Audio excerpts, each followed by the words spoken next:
दोस्तों नमस्कार, मुझे सब्सक्राइब करें और मेरे साथ बने रहें। दोस्तों मैं आज 12वीं कक्षा हिंदी विषय की शुरुआत कर रहा हूं। हिंदी विषय में आप जो है इस वीडियो के माध्यम से जितने भी मेरे भाग हैं उनको देख करके आप अच्छे से अच्छे अंक के साथ आपको हिंदी विषय का बहुत बढ़िया ज्ञान प्राप्त हो जाएगा। आपको ऐसा लगेगा कि हमने पढ़ने के साथ साथ कुछ और भी चीज़ें प्राप्त किया है, ऐसा मेरा मानना है। तो मैं पहले तो आपको बताऊंगा हिंदी क्या है। हिंदी एक विषय है, एक भाषा है, एक लिपि है जो कि हमारे मन के भावों को समझने के लिए व्यवहारिक रूप से हम आदान प्रदान करते हैं।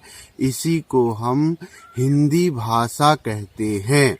वैसे ही हर भाषा की जो लैंग्वेज होती है वो अलग अलग होती है। तो हम जो है हिंदी भाषा का कक्षा 12वीं का हिंदी विषय का शुरुआत कर रहे हैं।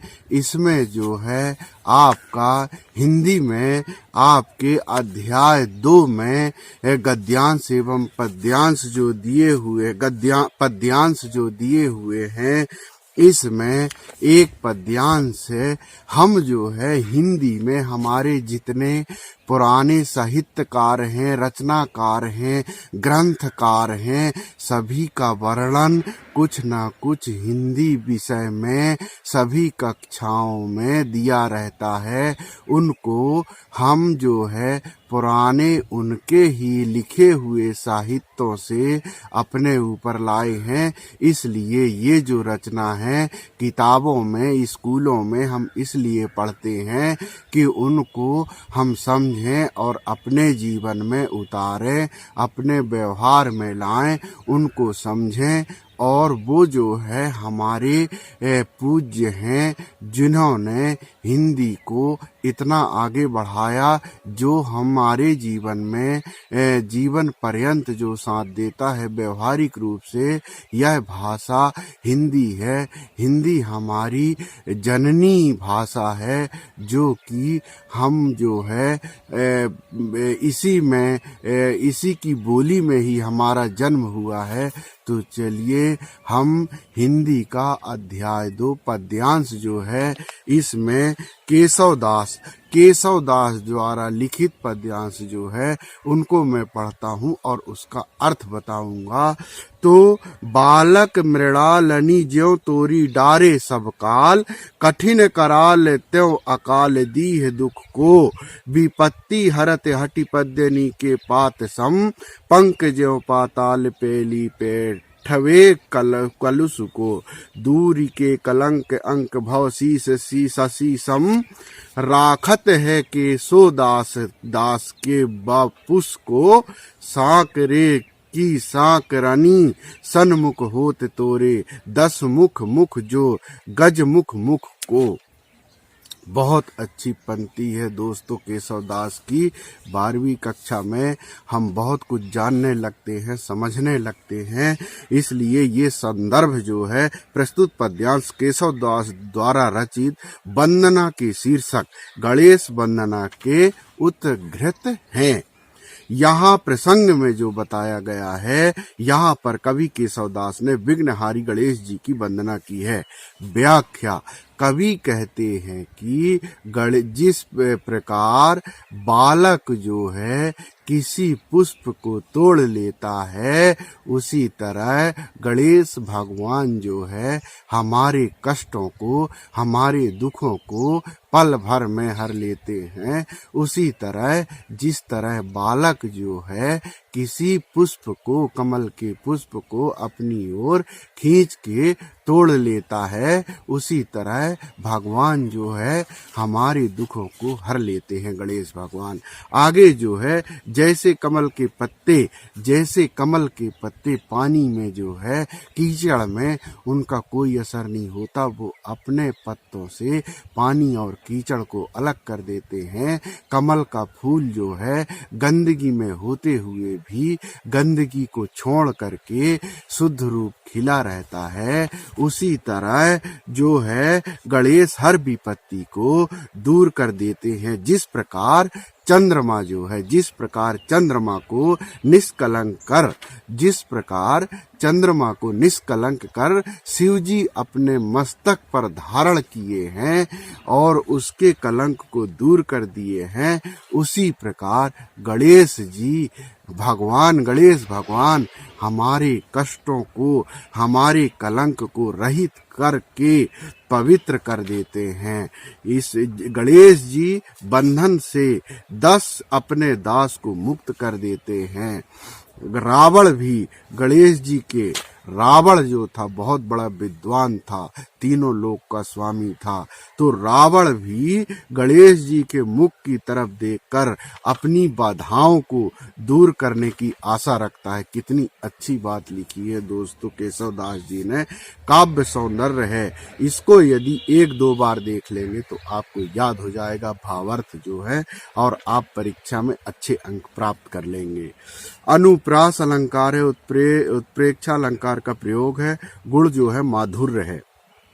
दूसरा जो है बानी जगरानी की उदारता बखानी जाई, ऐसी मति उदित उदार कौन की भई, देवता प्रसिद्ध सिद्ध ऋषि राज तप वृद्ध, कहीं कहीं हारे सब कहीं ना काहू लई। भावी भूत वर्तमान जगत बखानत है, केशव दास क्यों हूँ ना बखानी काहू पे गई।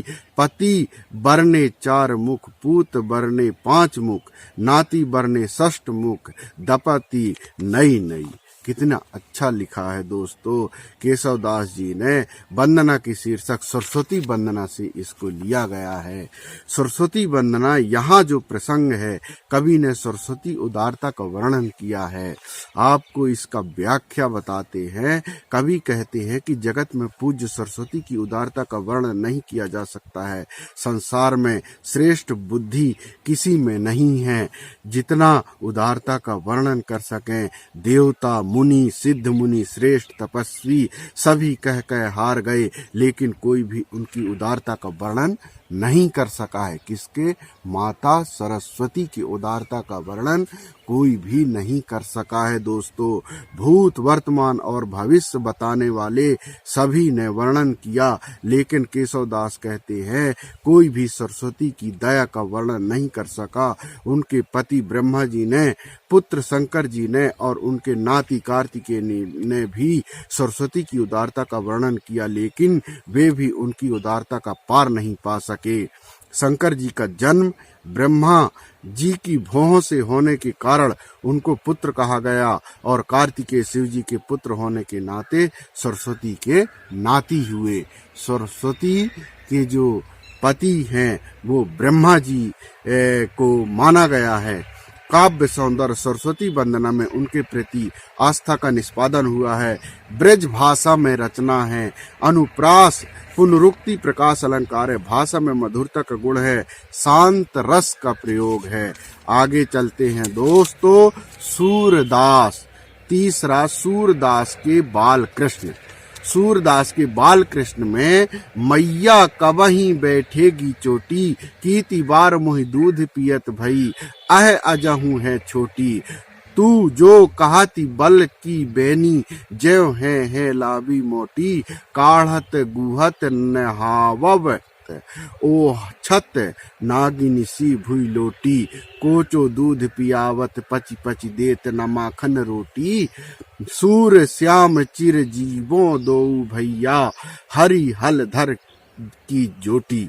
संदर्भ प्रस्तुत पद हमारी पाठ्य पुस्तक वात्सल और स्नेह के सूरदास के बाल कृष्ण के शीर्षक से लिया गया है। सूरदास जी जो कहते हैं, यहाँ बालक श्री कृष्ण माँ यशोदा से लाभ लब्ध देते हुए अपनी चोटी के बड़े न होने की शिकायत करते हैं, अपनी चोटी का बड़े न होने की शिकायत करते हैं। दोस्तों, व्याख्या में जो आपको बताते हैं, बालक श्री कृष्ण पूछते हैं कि हे माता, मेरी चोटी कब बड़ी होगी? मुझे दूध पीते पीते कितना ही समय हो गया, लेकिन मेरी चोटी बड़ी नहीं हो रही है, पर यह आज भी छोटी ही बनी हुई है। हाँ, तुम जब भी दूध पिलाती हो तो कहती हो कि मैं दूध पी लूंगा, तो मेरी चोटी बलदाऊ की चोटी के समान लंबी मोटी हो जाएगी। नियमित रूप से काढ़ने, गुहने, स्नान कराने एवं पोंछने पर भी यह नागिन की तरह धरती पर लौट नहीं रही, अर्थात यह पतली ही है। कृष्ण जी कहते हैं कि तुम बार बार प्रयास पूर्वक कच्चा दूध पिलाती रहती हो, मुझे मक्खन और रोटी नहीं देती हो। सूरदास जी कहते हैं कि माता बलाएं लेने लगी और कहने लगी कि हरि कृष्ण और हलधर बलदाऊ दोनों भैया की जोड़ी चिरंजीव है। काव्य सौंदर्य है, बाल स्वभाव का वर्णन है, शुद्ध साहित्यिक ब्रज भाषा का प्रयोग किया गया है। पुनरुक्ति, प्रकाश, उपमा, अनुप्रास, अलंकार की छाया है, वात्सल रस और छंद पद है। मैया मोहि दाऊ बहुत खिजायो, मोसो कहत मोल को लीनो, ताही जसुमती कब जायो। कहाँ कहो यही रिस के मारे, खेलन हो नहीं जात, पुनि पुनि कहत कौन है माता को है तुमरो तात। गोरे नंद जसोदा गोरी तुम कत श्याम शरीर, चुटकी दे दे हसत ग्वाल सब, सीखे देत बलबीर। तू मोही को मारन सीखी, दाऊ कबहु न खीजे, मोहन को मुखरीस समेत लखी, जसुमति सुनि सुनि रीझे। सुनहु कान बलभद्र चबाई, जनमत ही को धूत, सूर श्याम मो गोधन कीसो, हो माता तू पूत। संदर्भ पूर्वत है और प्रसंग जो है, बलदाऊ और कृष्ण अन्य ग्वाल बालों के साथ बाहर खेलने जाते हैं तो बलदाऊ भिन्न भिन्न प्रकार से उन्हें चिढ़ाते हैं और यही शिकायत कृष्ण माता यशोदा जी कर रही हैं।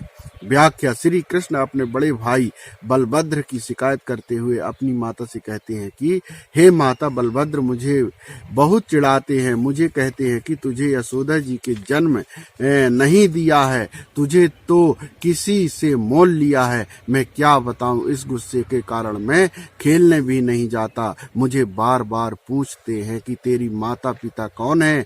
तू नंद यशोदा का पुत्र तो नहीं हो सकता, क्योंकि तू सावले रंग का है, जबकि नंद और यशोदा दोनों गोरे हैं। ऐसी मान्यता है कि मेरे माता पिता की संतान भी गोरी होती है। यह तक बलदाऊ ने इसलिए दिया ताकि कृष्ण इसको काट ना सके।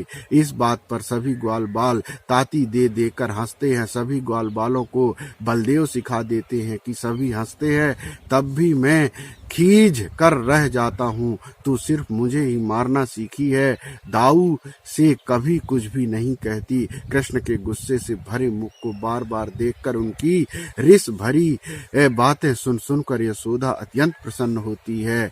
मोद भरे मुख से यशोदा जी की बोली, हे कृष्ण, बलदाऊ तो चुगलखोर है और जन्म से ही धूर्त है। सूरदास जी कहते हैं कि यशोदा जी के कहने लगी, मुझे गोधन की सौगंध है कि मैं माता हूँ और तू मेरा पुत्र है। इस कथन ने कृष्ण के गुस्से को दूर कर दिया। काव्य सौंदर्य ब्रज भाषा में अनूठा माधुर्य भर दिया। अनुप्रास व पुनर्व्यक्ति अलंकार की छटा दर्शनीय है। एक और बताना चाहता हूँ दोस्तों आज के लिए, मो देखत जसुमति तेरे ढोटा, अबहि माटी खाई, यह सुन के ऋषि करी उठी धाई, बाह पकड़ी ले आई, इन कर सो भज गही गाढ़े, करी इक कर लीने साटी, मारती हो तोही अबहि कन्हैया, बेग न उगए लो माटी।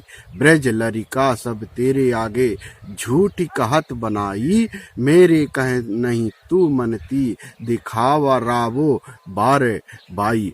पूर्वत है प्रसंग जो है, प्रसंग ग्वाल वालों ने यशोदा से यह शिकायत की है कि कान्हा ने मिट्टी खाई। उनका विश्वास कर माँ ने उसे पकड़ लेती है कि बालक जो है मिट्टी खाया है, मैं देखूं तो इसके मुख में मिट्टी है कि नहीं है। वो मिट्टी निकालने के लिए माता यशोदा जाती है। ये इसका प्रसंग है। और संदर्भ जो है वो पूर्वत है। व्याख्या जो है, कृष्ण के साथ खेलने वाले बालकों ने माता यशोदा से शिकायत किया कि कान्हा ने मिट्टी खाई है। यह सुनकर माता को बड़ा क्रोध आया। वह कृष्ण के पास जाती है और बाहें पकड़कर घर ले आती है।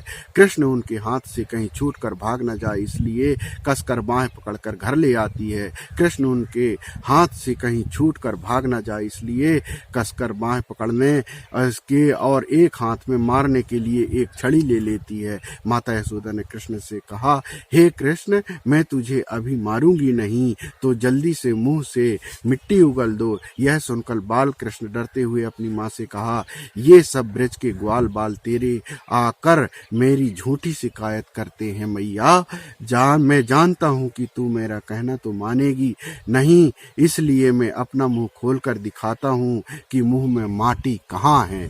यह कृष्ण भगवान बोलते हैं। कृष्ण सौंदर्य बाल सुलभ चेष्टाओं का सुंदर वर्णन है। ब्रज भाषा का सुंदर प्रयोग है। बच्चों के माटी खाने के तथ्य को उजागर किया है कि बच्चे शिकायत करते हैं कि कृष्ण जो है माटी खाए हुए हैं। अनुप्रास अलंकार से प्रयुक्त हुआ है। दोस्तों, आज इतना ही। इसके आगे हम दूसरे भाग में आपको बताएंगे। तो इसको जो है 1-2 बार आप देखेंगे तो ये जो है याद हो जाएगा और परीक्षा में आप अच्छा से अच्छा लिख सकेंगे, समझ सकेंगे। नमस्ते।